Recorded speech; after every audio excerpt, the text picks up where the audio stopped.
అది నమస్కారం. దేవానికి సంబంధించి నేను ఈవినింగ్ ఒక పోస్ట్ పెడితే దాని కింద కొన్ని కామెంట్స్ చూశాను. నవ్వొచ్చిందండి.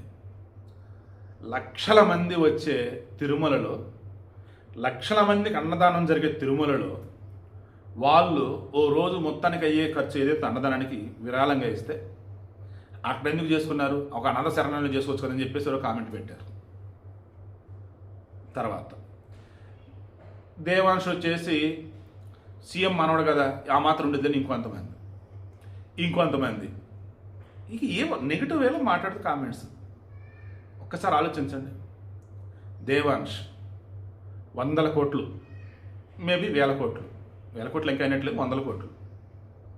ఆ పిల్లోడి వయసు అంతా 12 సంవత్సరాలు. ఆ పిల్లోడు నేను ఎయిర్పోర్ట్లో, తిరుపతి ఎయిర్పోర్ట్లో ఆ పిల్లోడు బ్యాగ్ తగిలించుకున్నాడు.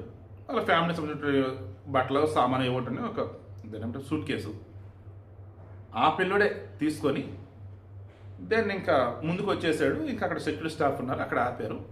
ఇలా వెనకాల వాళ్ళ నాయనమ్మ భువనేశ్వర్ గారు వచ్చేసారు.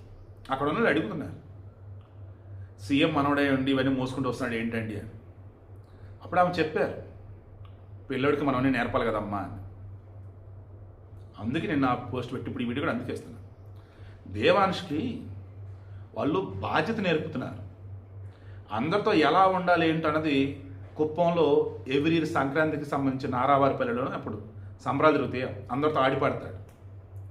ఎక్కడ కూడా ఒక సీఎం మనవడు అన్నట్టు, ఒక మంత్రికి కొడుకు అన్నట్టు, 100 కోట్లు 1000 కోట్లు ఉన్నట్టు వాళ్ళ పిల్లోడిని నేను అన్నట్టు అలా పిల్లోడిని పెంచట్లేదు. వాళ్ళు బాధ్యతగా పెంచుతున్నారు. ఒక లీడర్ అన్నవాడు ఎలా ఉండాలో అలా పెంచుతున్నారు. అందుకు ఆ పిల్లోడు నాకు నచ్చాడు. ఈ వీడియో కూడా మెయిన్ ఒకటి, మీరు పెద్దోళ్ళ చిన్నోళ్ళ పేదోళ్ళ ఎవరేంటి నాకు అనవసరం. పిల్లలకి చిన్నప్పటి నుంచే బాధ్యత నేర్పండి. పెద్దవారి పట్ల అనుకువగా ఉంటూ, మర్యాదగా ఉంటూ, వినమ్రతతో ఉంటూ, చదువుతో పాటు ఎక్స్ట్రా కరికులర్ ఎడ్చుకొని ఆ పిల్లోడు చేసి బాగా ఆడతాడు. అండ్ అన్నింటికి మించి ఆ పిల్లోడికి భక్తిభావం ఎక్కువ.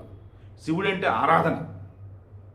సో మీ పిల్లలకి దేవుడి పట్ల విశ్వాసం, మన పురాణ ఇతిహాసాల పట్ల వచ్చేసి వారికి మక్కువ ఉండేలాగా, పెద్దవారి పట్ల గౌరవం ఉండేలాగా, వారి పనులు వాళ్ళు చూసుకునేలాగా, చదువుతో పాటు మరికొన్ని ఎక్స్ట్రా కరికులర్ యాక్టివిటీస్ లైఫ్లో గొప్పగా ఎదగడానికి ఇవన్నీ ఆ పిల్లడికి నేర్పుతున్నారు. అవన్నీ కళ్ళ ముందు కనిపిస్తూ ఉన్నాయి. ఎక్కడ గుడిసెట్లలో, ఎక్కడ నాటకాల్లో, ఎక్కడో వేరే దేశంలో దాచిపెడతారు, ఇవేమీ లేవు, కళ్ళ ముందు కనిపిస్తూ ఉన్నాడు. అవి ఈరోజు ఎంతోమందికి ఇన్స్పిరేషన్. అందుకు నేను నిన్న ఈవినింగ్ పోస్ట్ పెట్టాను. దానికి కూడా ఏదేదో అనుకున్నారు అంతా. మళ్ళీ చెప్తాను చూడండి.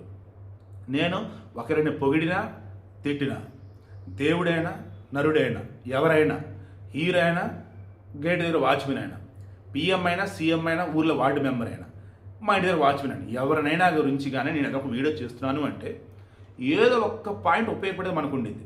ఆ ఉపయోగపడే పాయింట్ కోసం వీడియో ఇస్తాను తప్ప ఒకటి భజన చేయటానికో, ఒకడిని పొగిడి వాటి శభాష దిక్కుమని ఆలోచన కళలో కూడా ఉండదు.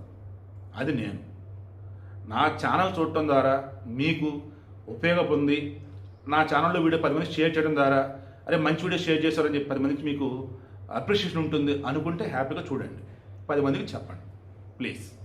మళ్ళా చెప్తున్నా, దేవాంశ్ ఆ పిల్లడు ఎంత అదృష్టవంతుడో, ఆ పిల్లోడిని కన్నటువంటి తల్లిదండ్రులు, తాతానాయనములు, బంధువులు వాళ్ళు కూడా ఒక రకంగా లక్కీ. ఎందుకంటే చక్కని డిసిప్లిన్తో, పద్ధతిగా, అనుకువగా ఉంటూ గొప్ప ఎదుగుతున్నాడు ఆ పిల్లాడు. అటువంటి వాడిని చూసి నేర్చుకోవాల్సిన ఎన్నో ఉన్నాయి. అందుకోసం ఈ వీడియో.